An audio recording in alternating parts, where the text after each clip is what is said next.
Hey there, it's Anthony Pacheco at Griffon Games, and I am here to talk about D&D 5th Edition. Guys, 5e guys, 5e! This video is part 2 of a series where we talk about the game systems we support. Check out our YouTube channel or our Kickstarter updates for our Mad Love Pathfinder video. This video is all about 5e Mad Love 5e guys! And man, this video is a little tough, because this is a fun industry filled with fun times and friends, and I'm a positive guy, but when it comes to an honest reflection about 5e, you can choose to ignore the 4e elephant in the room, or you can spend minutes, maybe hours, going over the faults of the previous edition to highlight just how much better 5e is. But I hate ignoring the elephant in the room, so I'm going to cheat. I talked about 4e in the Pathfinder Mad Love video. Pathfinder hoovered a lot of the 3e and 3.5e customers with their core rule refinements. 4e's poor game mechanics, coupled with the de-emphasis on everything outside of a combat encounter, absolutely contributed to Pathfinder's success.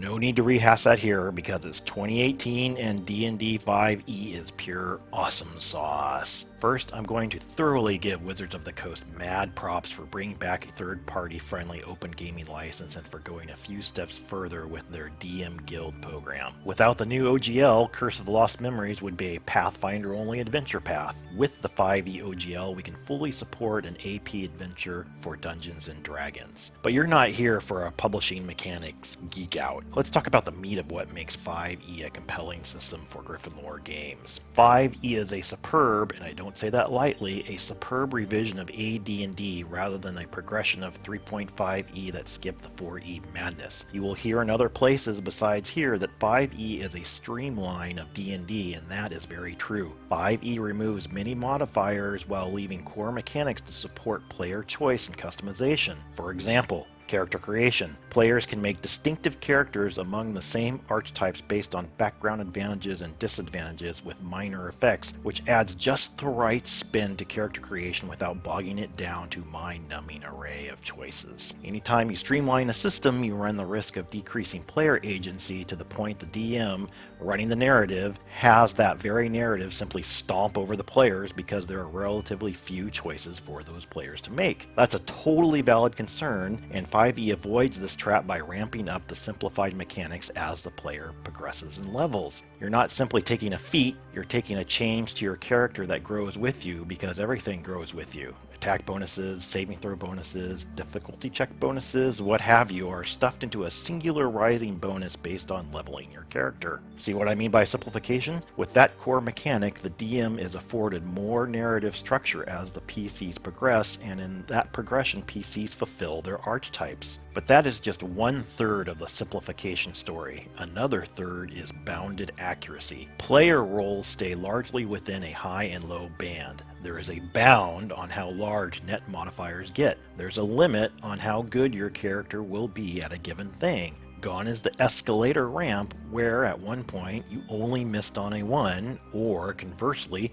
only hit on a 20. Accuracy is bounded. A low-level creature has a reasonable expectation of hitting a high-level creature. They might not do a lot of damage, but they can connect. Thus, while there is a ramp-up of your character's skills and things like spell damage and to hit, it's bound to a range. As your character's level hit points, the ability to stay alive, and what you can do become more important than the progression along a power scale of increasingly infinite series of +1s for this, that, and the other thing. Leveling becomes more tools in a player's toolbox, and that is player agency. Which leads us to the trifecta end cap to the simplification goodness, the vaulted, and rightly so, advantage and disadvantage mechanic that ties the power progression simplification to the bounded accuracy simplification. When a PC, monster or NPC has advantage, you roll 2d20s and take the large number. When you have disadvantage, you roll 2d20s and take the lowest number.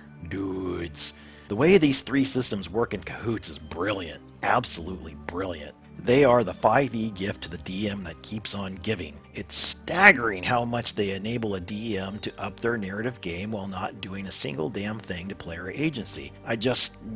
Guys, I just don't even. What I just described is a core mechanic around a RPG that delivers the role-playing in a way that makes D&D 5e the best edition of D&D yet, and it's perfect for hard fantasy in a game system for a long-term campaign. It's weaponized math overshadowed by weaponized role-playing. Let me give you an example. Because of bounded accuracy, I can design an encounter for a party of 10th level characters facing, let's say, 7 orcs and chain shirts jumped up on Beetle Grog about to descend into a village to find the PCs who insulted their shaman, and have that encounter be challenging. Sure, the PCs have more hit points, and they can do more things, but those 7 orcs aren't your fluffy bunny orcs with no chance to damage the PCs unless they roll a 20. No, they are a force to be contended with, which is why when they kick open the door and scream, "You insulted Nana," in Orcish, it's not a given that the PCs are going to simply sneer and mop the floor with them. As a DM, you know the PCs aren't going to have the huge bonuses on the die roll and can design encounters accordingly. Again, PCs at higher levels just do more things, and those things are awesome.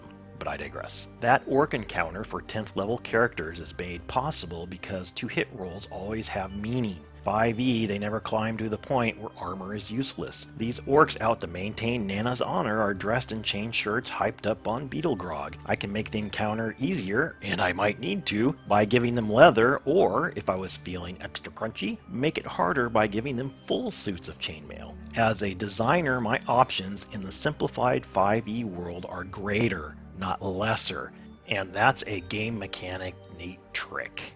Well done, Wizards of the Coast, well done.